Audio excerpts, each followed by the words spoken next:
Hello, my name is Monica Kretschmer, and I'm the founder and CEO of the Universal Women's Network, Women of Inspiration Awards, and this is the Woman Driving Change panel. We are so excited for our leadership panel today. Joining us, three amazing leaders, and of course, one woman who needs no introduction, but we're going to formally introduce her today. On the panel, we have the pleasure of welcoming Hazel McCallion, who is the former mayor of the city of Mississauga, also known as Hurricane Hazel. We're so happy to have you here, Hazel, and your leadership voice. Next, we have Phoebe Waspy, who is the principal of Philip Petier Christian College, and Patty Janetta Baker is the founder and president of Janetta Entertainment Group. Welcome, ladies, and of course, I just want to first say congratulations to all of you. You're part of the Woman of Inspiration Woman Driving Change book. It's truly a historical document with 100 leaders from diverse industries sharing their lived, learnt experience and wisdom. I have got to say that if we ever tallied up the hours, the leadership, the education, the experience, we couldn't even put a price on this book or the experiences and the stories shared. So thank you all so much for being a part of it. I hope that you are as proud of this as I am. And I look forward to our panel today. So welcome, ladies. Thank you. Thank you, Monica. So, Women Driving Change. When the world stopped, of course, we are just emerging from the pandemic, women kept going. Women around the world were deeply impacted, as we all know. And as we emerge from the pandemic, the collective voices of women from diverse backgrounds are driving change that we need to rebuild our economies, our communities, and raise our families. So my first question to the panel today is, we've come so far. There is a glass ceiling. It's more like a brick ceiling. But how can women take action to use their voice and drive change and raise the bar for all women today, Hazel? Well, I think that they can voice their independence. They can join organizations to encourage younger women to come along and realize that the future, they can shape the future. The younger women can shape the future of women in the world. And so we have to encourage the young women to want to get involved. But so many of them are not interested.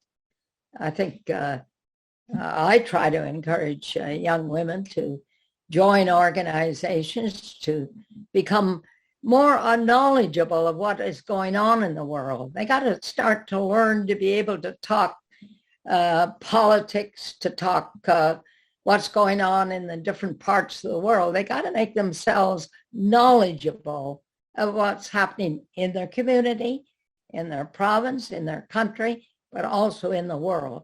And so many young women are more interested in looking beautiful and the dresses and the outfits they buy and all those things, when they should be developing their knowledge of what's going on in the world and be able to join in a discussion with knowledge of what's happening. So often I go to organize groups where young women have nothing, they haven't learned what happened in Canada. We just had an election. Why did Trudeau win, and why did the Conservatives lose, and what is the makeup of the government? Young women today have got to realize they got to become a major part of the community and not just think about how they get up in the morning, they put on all kinds of makeup, and that their hair is done, and that they wore the right dress. That's got to go. Women have got to just develop a strong position in the family, in the community, in the country, and in the world. Beautifully said, Hazel. And, you know, your lived experience, of course, you were one of Canada's longest serving mayors. And Mississauga, you put Mississauga on the map for not only for Canada, but the world. And so really offering that wisdom to young women is so important. And you're right, we don't talk about that enough. We don't put enough emphasis on it, but that is truly how we drive change, is by those discussions, the awareness, the learning, the knowledge, and stepping up and taking action. I gotta become interested in knowing what's going on in the community, in the province, and in the country, and in the world. Instead of, you sit down around a table with some young women, and I think if you ask them who is the Prime Minister of Canada, they might know. They just might know. But, we got to become fully knowledgeable of what's going on in the community, what's happening in the religious world. I got to know more about Muslims and Christians and Sikhs, etc., so that they can discuss things. Otherwise, they're just sitting in a chair with nothing to contribute. So young women have got to be encouraged to become more knowledgeable of what's going on in their community, in their country, and in the world, and be able to voice an opinion on it. And if they got to take the time to do it. If they don't, they just sit there with no contribution to make in a discussion. Well, thank you, Hazel. And I think that's a really important thing, is in order to drive that change, everybody's voice needs to be heard. So thank you for that. And Phoebe, I would love to find out your perspective on what you feel that we need to do to encourage women to drive change, to raise the bar for all women. Thank you, Monica. I think I'll take what Hazel McCallion, our great and wise panelist and leader of the city of Mississauga for many years, and kind of develop. I feel that a lot of times, although our society promotes women in leadership, or at least started to open that up more, girls still don't believe in themselves.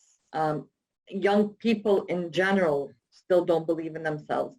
In my day-to-day with my students, when they come up with an idea, they come up with the idea, they know what they want, but they don't know how to execute.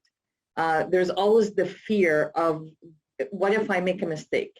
So they're always surprised when they come to me and they say, can we do this? Can the school help? And I'm like, you know what? You came up with the idea, you're going to do it. And so if I may share an example, last year, and like Hazel says, so knowing what's happening in your city, in your province, in your country, and globally. So last year, we weren't able to do our humanitarian trip that we were always able to do. But a young girl who had just joined our school was looking online and got an ad from McCarthy's, our uniform store, that they were selling the school shoes for a really cheap price. And she said, is there a way we could, work something out and have them just in case we ever go out of the country again?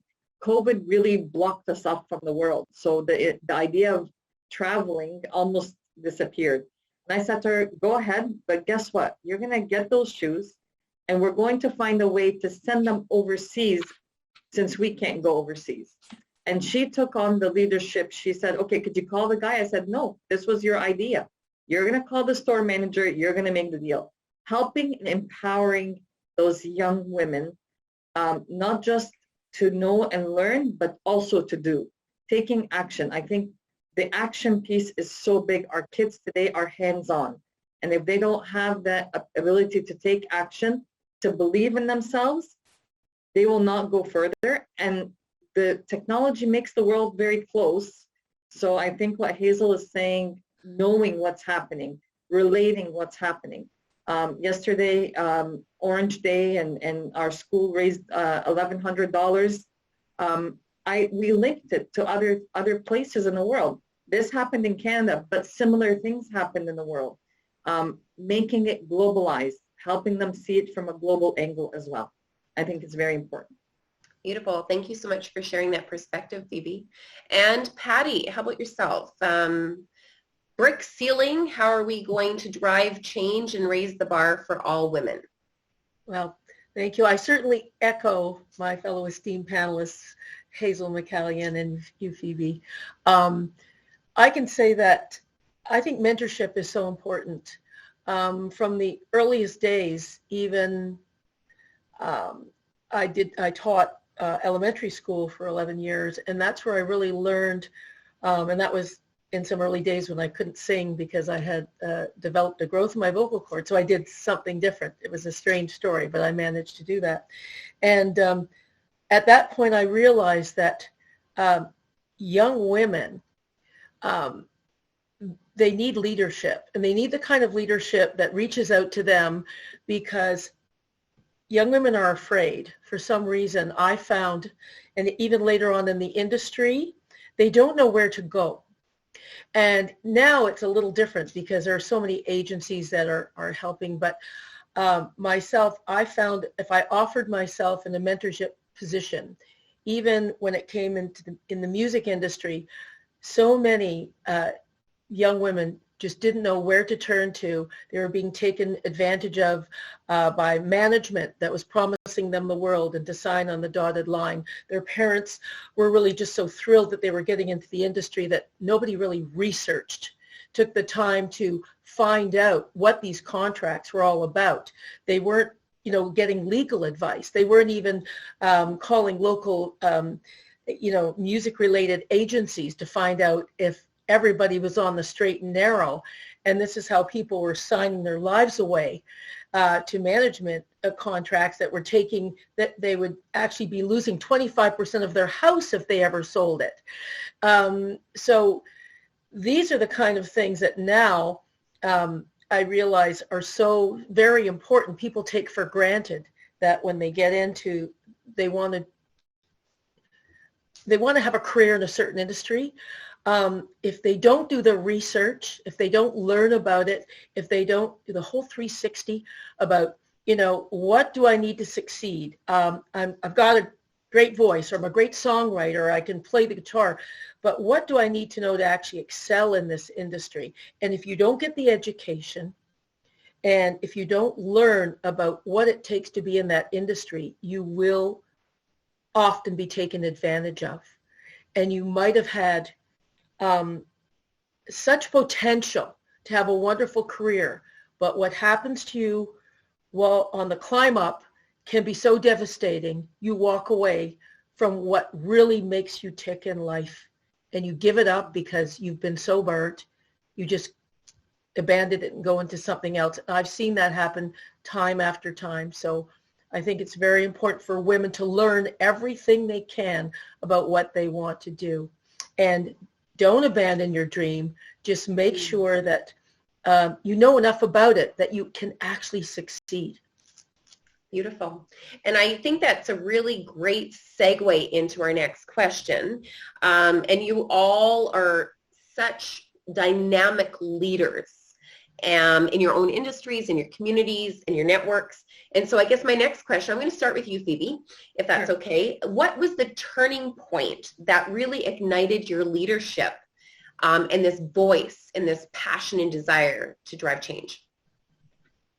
Ironic enough, Monica, I think I mentioned this to you before, and in the book I speak to it. My dream since childhood was just to become a teacher. Leadership and principalship were never in my thoughts or my wildest dreams. And then I began to work here in the school as a grade 3 teacher. And the principal at that time, Mary Delano, and she was a great leader. She saw something in me that I did not see. And so it began with an accidental, you're on the spot in charge of the Christmas concert, and to let's move forward and let's see if you could take leadership in the division of middle school, to we're starting high school, why don't we start, helping us out and doing the work to start the high school with us, and all the paperwork and the ministry inspection and so on.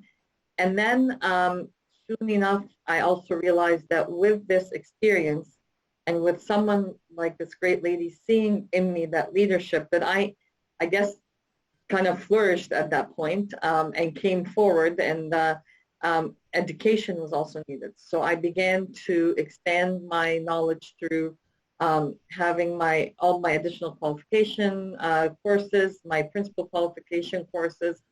And so not only was it just the experience, although I think experience plays a key role in leadership, but also backed up with education all the way up to my master's degree in education leadership and my certificate that I recently finished from Harvard X for education also. So both combined, the aha moment happened slowly for me, but it comes that way. It's not, sometimes I think a big problem in leadership today is either you rely so much on the textbook or you rely so much on experience.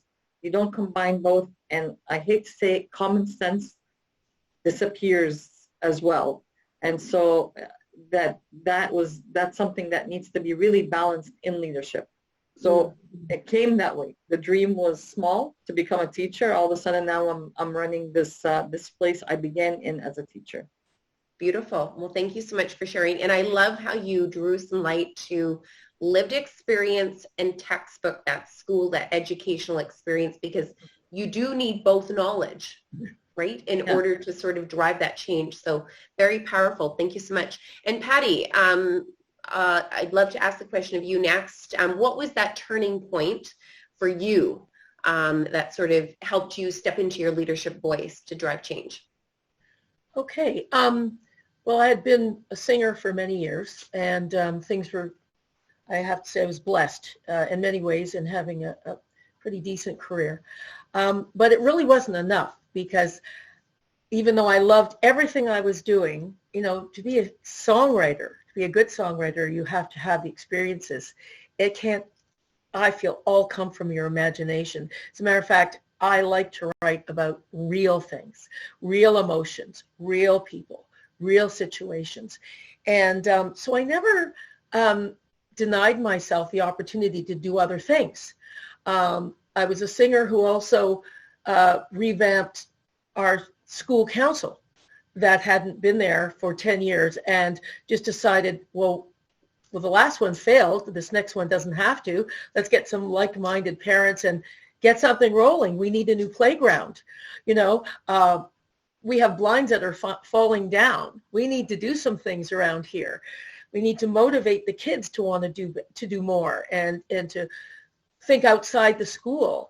When it comes to, well, we used to put teams together and go down and join with the parish and go feed people downtown that were homeless and living under cardboard boxes. We did all kinds of things, but I think if you don't make those steps to want to experience things that are outside your world at that time or your wheelhouse, you'll never know. So things like that. I'm not athletic at all, but our children were competitive canoe kayakers. So we joined the canoe club thinking that we'd be flipping burgers. Patty can do special events. That's what she does. But in turn, somehow, we became the commodores of the club, and a wonderful person named Judy Tuddy taught us what to do in about 4 weeks, because all of a sudden we were running a club of 350 members with Olympians, and we really had no history. And I will say that Hazel was there, always there at every home regatta, and she even would be banging the drum on the dragon boats. She did everything, and we were always so excited when she came to visit us. But those are the kinds of things I got involved in because, number one, I was a parent. And even though I was a singer traveling the world, when I was home, I was really a parent. I made the muffins. I went on the school trips.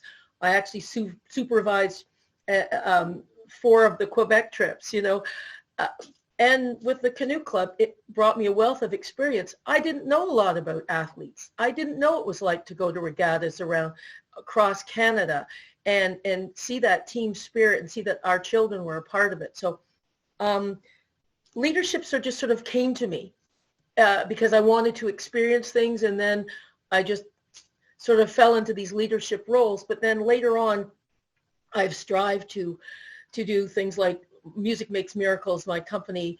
What we wanted to do was help charities and not-for-profits that were trying to raise funds, and they weren't having a great time of it. A lot of them lost money. And so we put together a package that, through the gift of music, which is my expertise, we could help them raise funds, and it's been very successful. Beautiful. Well, Hazel, I guess my next question is for yourself. Thank you so much, Patty, for sharing. And we're talking about the turning points that ignited your leadership to drive change. And of course, Hazel, many, many years ago, when you stepped into, the helms and, into the political arena, what inspired you to sort of take that first step?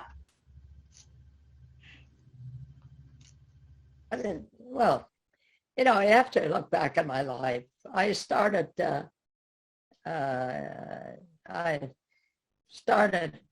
left home at 14, went to Quebec City, take my education, graduated and took a business course in Montreal and went to work. And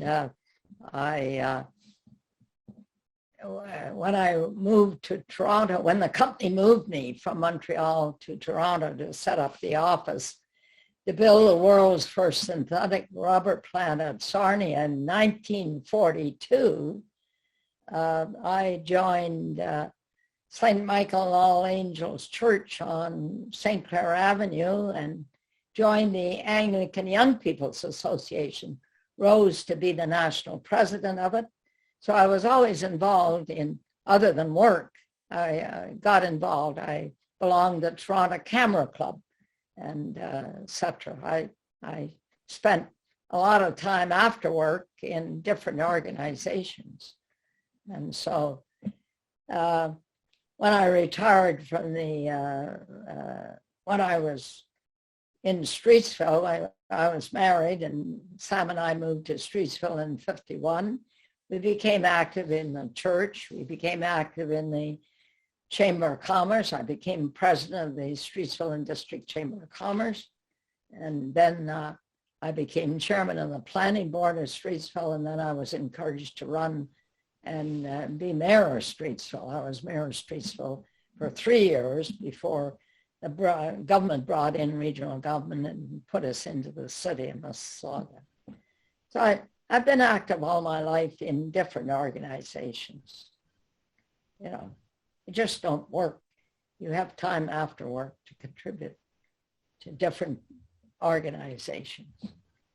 That's so what I guess my question, Hazel, and I'd love you to lead this off. And I think the first question was clearly to drive change, we have to get our youth involved.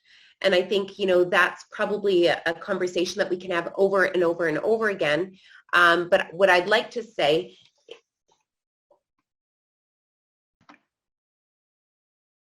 so as we were talking about, empowering our youth is really important.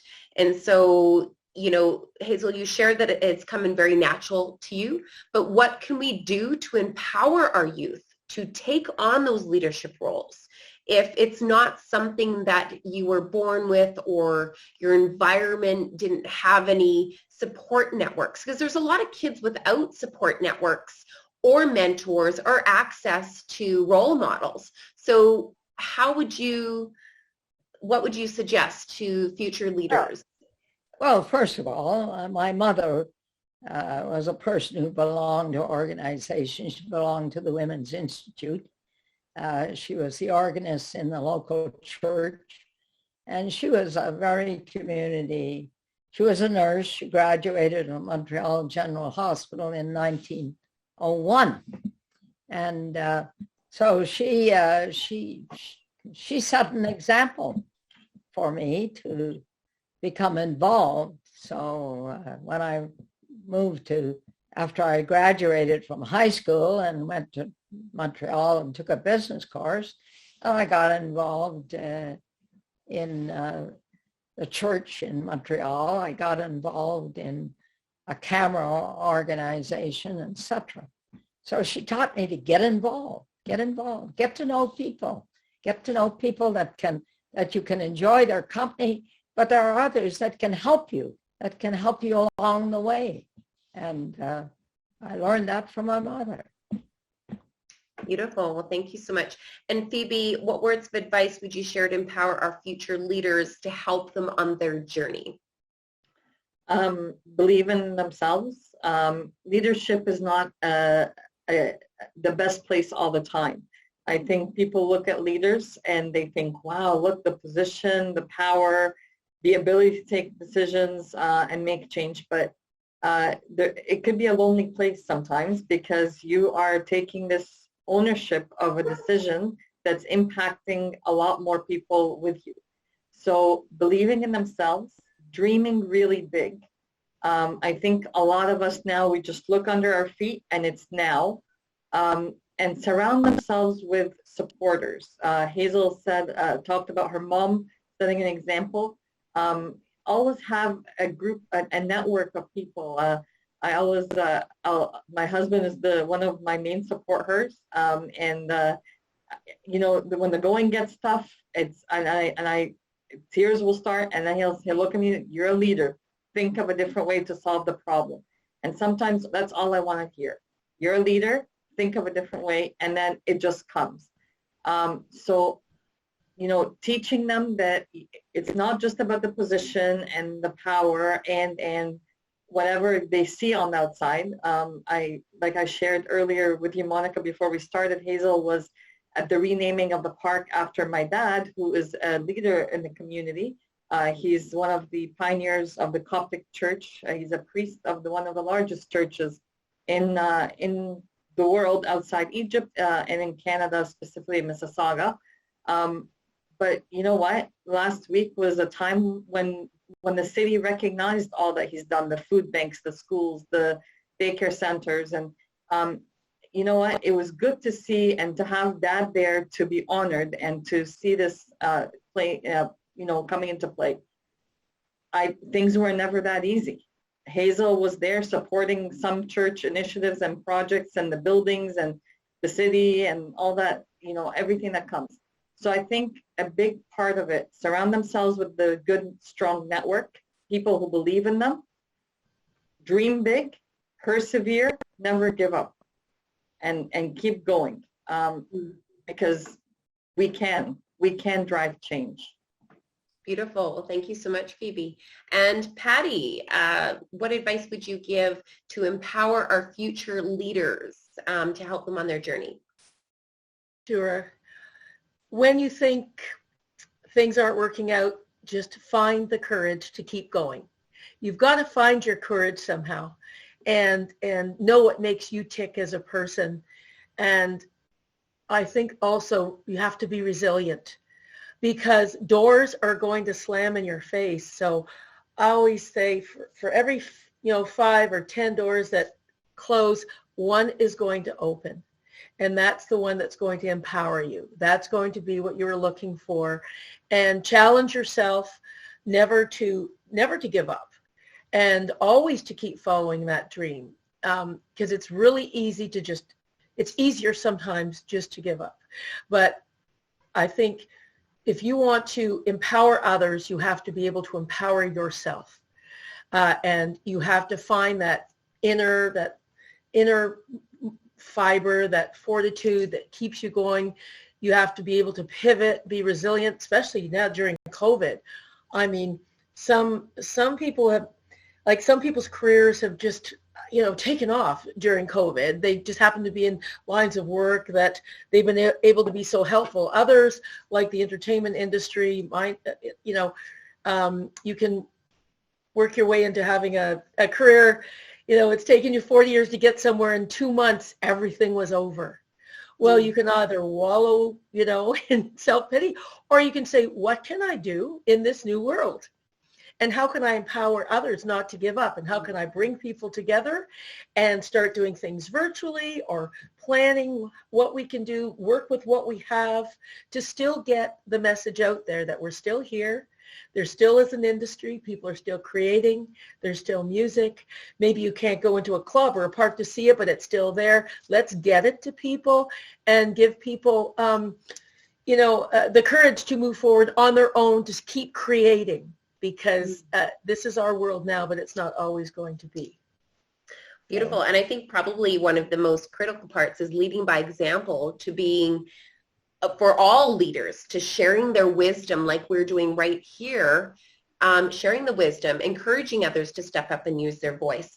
And, you know, probably one of the most important things that I think we need to instill at the future leaders is to get over that uncomfortable zone when you try something new. So that's my next question, Hazel, is they say that growth begins when you step outside of your comfort zone. So you've obviously had many areas where you've, you know, kept achieving and stepped outside of the comfort zone. So how did you get over that fear of stepping out of the comfort zone and trying something new? I guess being independent, you get over that zone very quickly, because you know it's up to you. Nobody else can help you. My family was far away, so I had to do it on my own. And I think that gives you confidence in yourself, that you have the ability to overcome the challenge that you're facing. And so I think so many people, so many young people today are so dependent on their family. And my mother taught me independence. She taught me that you have to be independent, and you have to, if you are confident in yourself, and people, you don't have to tell them you're confident in yourself. It shows in the way that you operate and how you deal with issues and how you deal with people if you have confidence in yourself. So that to me is the how do we empower young people to do that? You got to teach them that they have to develop independence, that they have to have confidence in themselves. You have to realize, and they have to have a plan. They have to have a plan as to where they want to go during their life. The plan may change, but the point is that they don't have the plan, they'll never get anywhere, because they'll be tossing from pillar to post. But with a plan, they know what the objective is and what the vision is, and then they try to deal with it. They may not be able to fulfill it, but if they don't have the plan, you need a plan for life, like you need a plan to build a city. You need a plan to build a house. You need a plan to do anything. You have to have a plan. If you have a plan, then you know what you can accomplish. I just had this huge aha moment as you're speaking, Hazel, and you're absolutely right. We have business plans for businesses, as you have framed, business plans for, you know, building cities, building countries. You have to have a plan for your life, and almost like a business plan, and that is absolutely brilliant. That's something that people can relate to. So that is huge, and I think that, you know, I know that we're building out our youth peer-to-peer role model, our ambassadors of youth. And that is a great way to get them start thinking about building out that business plan for their life. Super valuable. Thank you so much for sharing, Hazel. And Phoebe, how about yourself? I think I'll take a bit of what Hazel said, confidence, believing in yourself and having the confidence to take ownership of decisions and dreams that you have. I think, like Hazel said, you don't walk around saying, I'm confident. It's in the way you carry yourself, you make your decisions, you do the little tasks in confidence as big as the big tasks that you have at hand. And I think my other key is my faith, believing that God is there, always having control over that plan, submitting to him.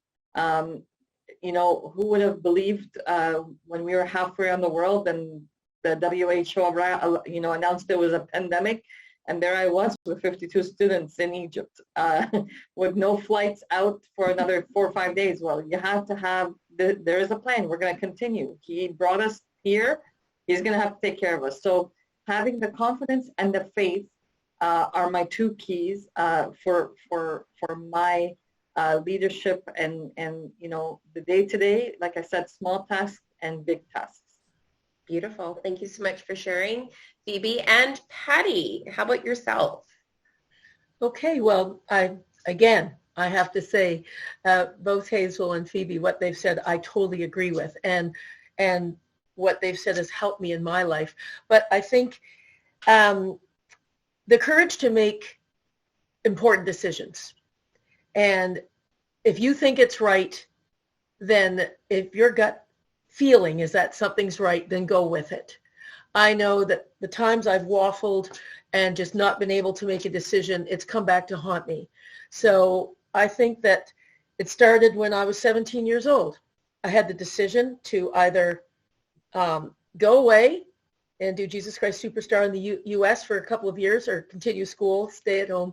I mean, I still went with a tutor and chaperone, but you know what I mean. Stay comfortably at school, go on to, you know, Ontario College of Art, which I wanted to be an artist, not really a singer. Do I make that decision? My parents didn't want me to go. My father, you know, and mom were quite strict that way. But I had to say, this is something I feel I have to do. It's a huge opportunity. And please understand, I'm not going against the way you've brought me up.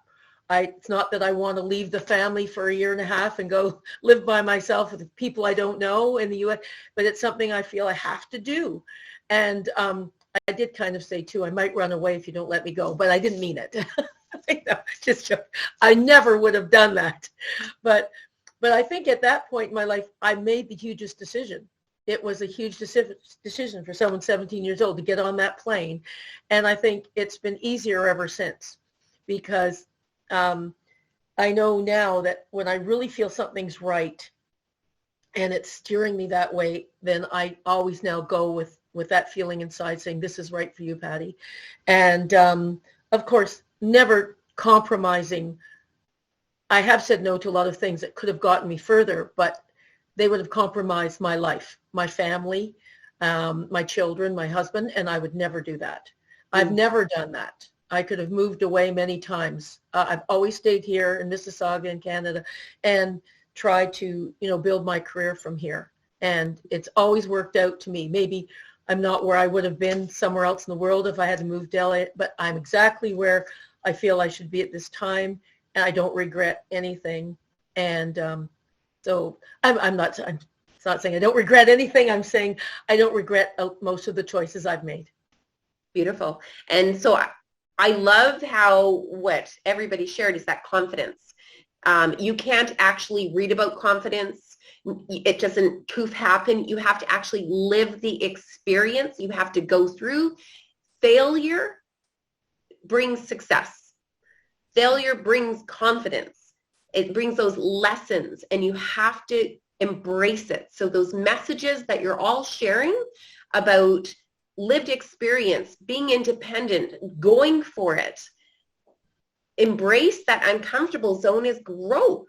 It's so important. So thank you so much, ladies, for sharing that all. The next question that I want to touch on is a really important one that we don't talk about enough, and especially with three esteemed leaders, is imposter syndrome. You know, it's that, you know, and that's part of that growth, right, is the unknown. So I guess my next question to the panel is that so many women, actually 75% of women, I would have to say it's even more, experience imposter syndrome at some point in their career. And that can manifest itself in self-doubt or fear of success or failure, self-sabotage, regardless of the level of success. So my question to the panel today is, A, have you ever experienced imposter syndrome at some level of your career? And how did you overcome it if you did? Hazel. I can't think of one. You're the 1%. And that's because you're fiercely independent. Phoebe. It's hard. I think maybe in a small way I have, but it wasn't so much to do with me, but with the situations and the people around me. That was the time where I you know what, and I had to take a stand and say, we're going to do what needs to be done. It was tough because having that courage, like Patty said, to make those decisions and stand up to people who are in higher positions than myself and decision makers and say, you know what, we have started. We are going to go forward. No one's going to take this away. Inside, I won't lie to you, there was fear. There was the time where, what if it fails? You know, what if it doesn't work? But I think that the key was for me to kind of keep pushing and keep believing and keep, you know, knowing that I'm not doing this on my own. I have a responsibility, and I was put in this place for a certain reason. I must go on because there are other people depending on this. Beautiful. Thank you so much, Phoebe. And Patty, have you ever experienced imposter syndrome? And if you have, how have you overcome it? I have, absolutely. In my line of work, especially in the early days, you were expected to fit into a certain mold. You had to look a certain way. You had to behave a certain way. Everything Hazel spoke about when it comes to the females in the industry, you were supposed to be, you know, very much all about appearance. And you had to look like a Barbie doll.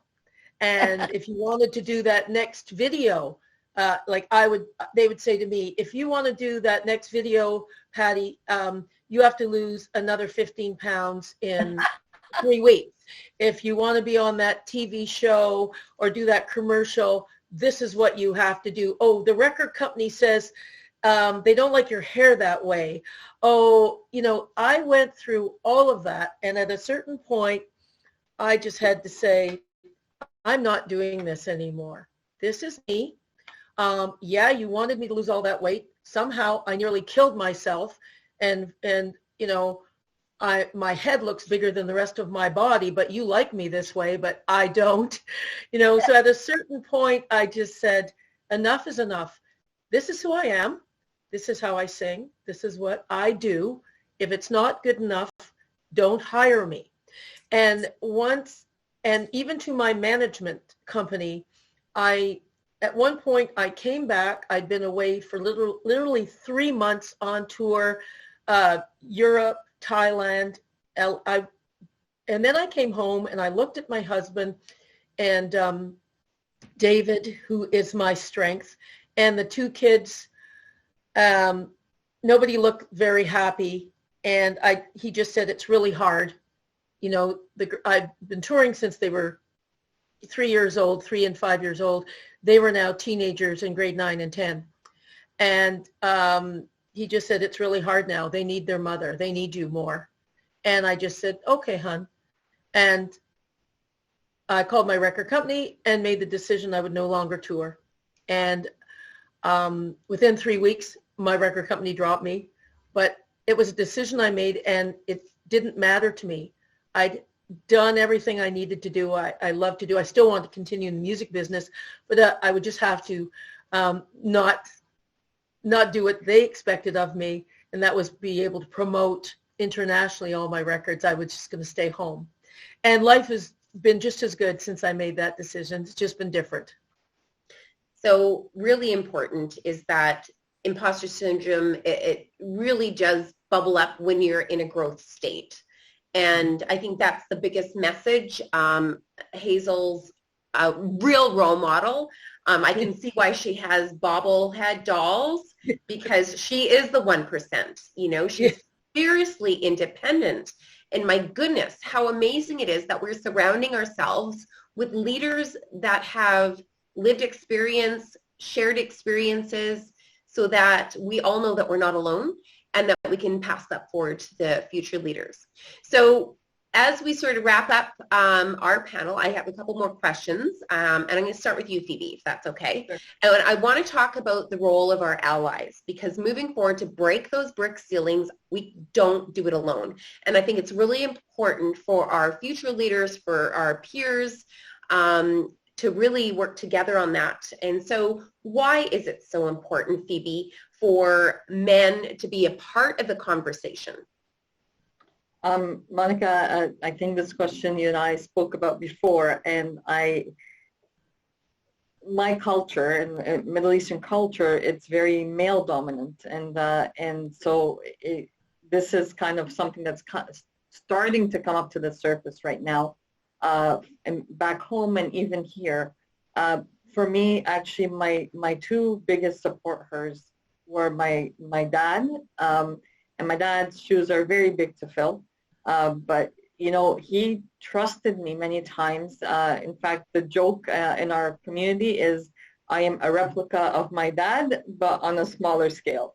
I've learned a lot from him, and I think his support came through setting a good example and believing in me, maybe not saying it, but actually putting me into action. And my other one would be my husband, and he's been, like, we've been married for close to 23 years. And, you know, through thick and thin, whenever I lose hope and faith in myself and what I'm doing, he's always there. He's always saying, you can. He's always believing in the dreams, even when I don't. So having those two great men in my life, and both of them are priests in the church right now, but both of them had careers as a physician and a pharmacist. So they've lived in all kinds of places in life, seeing and dealing with people, knowing how things could get tough in that leadership. It's important for those allies to believe in your dream with you, so that when you're about to give up or throw in the towel, okay, let's keep going. Let's think of other options. Let's do this. And this is so important. If your independence does not mean lonely, independence means strong. And I think that's extremely important. I'm very grateful that I have my husband and my father as great supporters. Beautiful. Thank you so much, Phoebe, for sharing. And Patty, why is it so critical for our male allies and supporters to be a part of the conversation? Okay, well, I've been very blessed with, and I have to say, Phoebe, I mirror what you said. It was my father and my husband. Once my father realized I was actually going to go away and be a singer, he pivoted. He became my biggest fan. My mom was always so worried for me. I think that's my mom's job, Patty. What? That's her mom's job. Yes, I know. But my mom could never really, and she would be the one that's to say to me, and not to try and make me feel guilty, but shouldn't you stay home more now? Like, can Dave really handle this? But she was always there for my children too. So I had built-in nannies. My mother and my mother-in-law were just walked on water in my eyes. But my father, when it came to the industry, he became a wealth of knowledge and a support for me, because he was in the same line of work. He loved to sing, but he ran one of the biggest entertainment rooms in Canada and booked people like Tony Bennett and Ella Fitzgerald. So he understood their lives. He didn't want me to have the pain of some of their lives. But once he realized nothing could deter me from wanting this career, then he helped me all the way. My husband I met when I got back from the U.S. I met him 3 weeks later. We didn't start going out then, but within 3 months, we were an item. And we got engaged shortly after, and then, got married and raised a family. So he has been there basically most of my life. And because I married a musician, he understood what made me tick, because it also made him tick. He's a bass player. So, not only have I had his support and encouragement, but his understanding of sometimes what you have to do to be successful in the industry I'm in. And literally he gave up his full-time career for me, and I can never forget that. But he still has always played in all the bands at home, and we still always make music together. We have a home studio, and we do a lot of work together. But without Dave, I really don't know if I could have had the life I have. No, I'm independent, but because of the children and making sure everyone's needs were met, he's always been there. And my father did lose him. It's been 7 years now, but he's always still with me in my head. I always hear him. There. And so their influence has been huge. Beautiful. I love them both very much. Well, thank you so much for sharing, Patty. Support hers do play an important role, and I think that's important that we acknowledge that and speak to it. And Hazel, I would love to now have your perspective. You know, we talk about breaking that brick ceiling and the role that our male allies play, not only in our homes, but in our workplaces and our communities. So why is it so critical for our allies and our support hers to be included in that conversation? You know, it's interesting listening to Phoebe and listening to, I had to leave home at 14. So I never had the support of my parents. They were on the Gaspé Coast, and I was in Montreal and then Toronto. So you folks had the advantage of your mom and dad being with you. I never had that. You know, my dad died at 55. My mother lived to 79. So I was on my own from the age of 14. So your experiences are so different to mine. I had to be independent. My two sisters put me through high school and my business course, and then I was on my own. That was it. At 19 and 20, I was on my own. No family close by to help or anything. So I had a different life than both of you have had. You've had your mom and dad around. Fortunately, I was in Montreal and then in Toronto, and they were on the Gaspé Coast. Oh, way away. And as I say, my dad died at 55. So so my life is quite different to both the way that you folks have come up. So let me ask you something. If I may sneak in, I think Sam McCallion played a big role of support. See, I remember Sam McCallion as a child. They never were apart, always together. I remember seeing them walk into all the events together. So I think I'm going to sneak in that and say, I think that was a big support her and a big ally for Hazel. Sam, when I married in 51, it was interesting. I was telling somebody the other day, I had to arrange my own wedding. Oh, sure. Well, I was in Montreal. My mom was a widow, and she was on the Gaspé Coast. Yeah. So I had to arrange my own wedding. Think about it. Mm-hmm. So my life has been quite different to somebody who has had their parents with them, either close by, etc.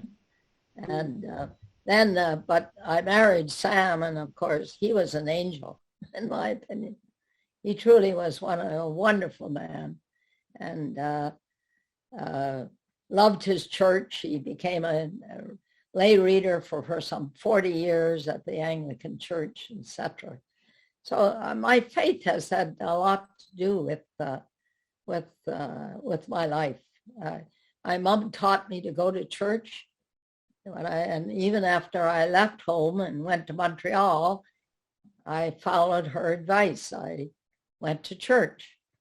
When I came to Toronto, I joined St. Michael All Angels, became active in the Anglican Young People's Association, rose to be national president of it, went to Oslo, Norway, to the Second World Conference of Christian Youth in Oslo, Norway. So my faith has been very much a part of my life and success.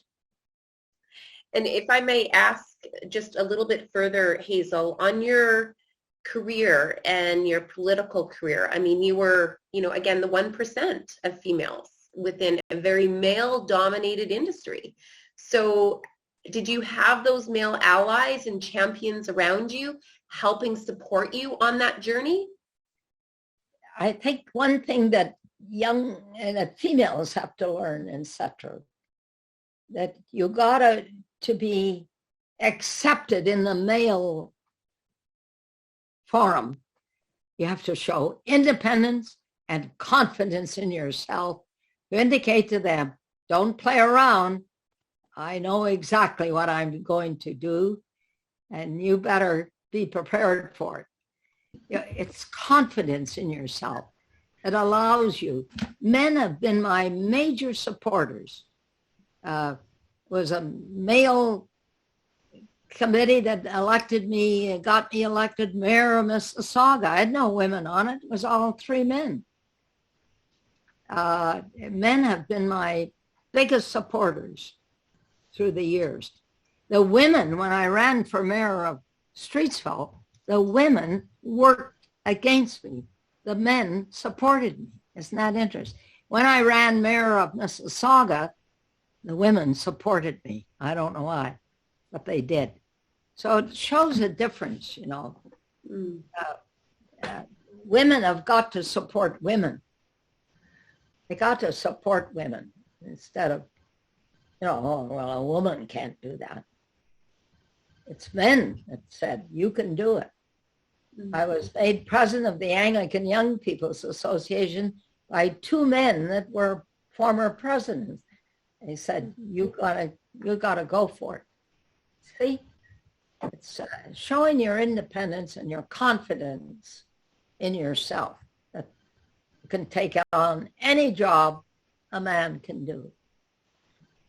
Well said. To sort of wrap up our Women Driving Change panel, I have got to say I am super honored to have had this opportunity to moderate this panel. Thank you so much, Hazel, for sharing your wisdom, your lived experience. Phoebe, again, always a pleasure to speak with you, and Patty. And once again, ladies, I can't tell you how impactful these conversations are have, because I truly do believe that's how we're going to drive change, surrounding yourselves by the networks and the leaders and the role models, and, you know, taking the sage wisdom from our leaders and applying it.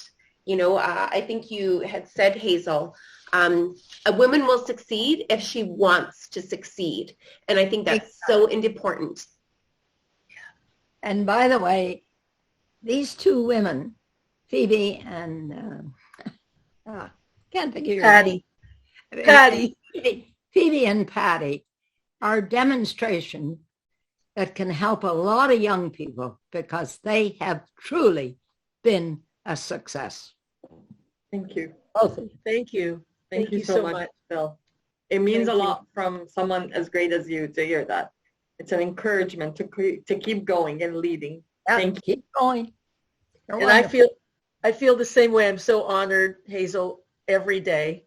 When I think of you and being able to have been in this city while you were mayor, all of us led. No matter where I went in the world, everybody knew our mayor. It didn't matter where we were. And I know why you always want to call me Janetta instead of Patty. And that's because my management for 20 years took my first name away, and my brand was just Janetta. And I remember you coming up to me when I'd sing "Oh Canada" for you, and behind me you'd go, "That's the way to sing it, Janetta." And that's why you want to always say Janetta, because I didn't have a first name for 20 years. So you can always just call me Janetta if you want. Janetta, I'll call you Janetta. Okay, Patty. Yeah. And I just want to say, Hazel, I'm February 14th. I celebrated my 50 years this year on February 14th, as you celebrated your 100th year. And I have to say that I look at what you accomplished, and I look at how many lived experiences women like myself. I just looked at, I've got 50 years of, I'm just getting started. right? And there's so much change that we have the power to make. So I'm super excited to be on this journey, and of course to have you part of the Woman of Inspiration and the Woman Driving Change book. And I'm looking forward to coming to Mississauga to meet you in person as soon as I possibly can, because I am super impressed and very, very honored for you to be a part of this epic journey to lift up and drive change for women at all ages. So thank you so much, Hazel. Any last words for our guests today?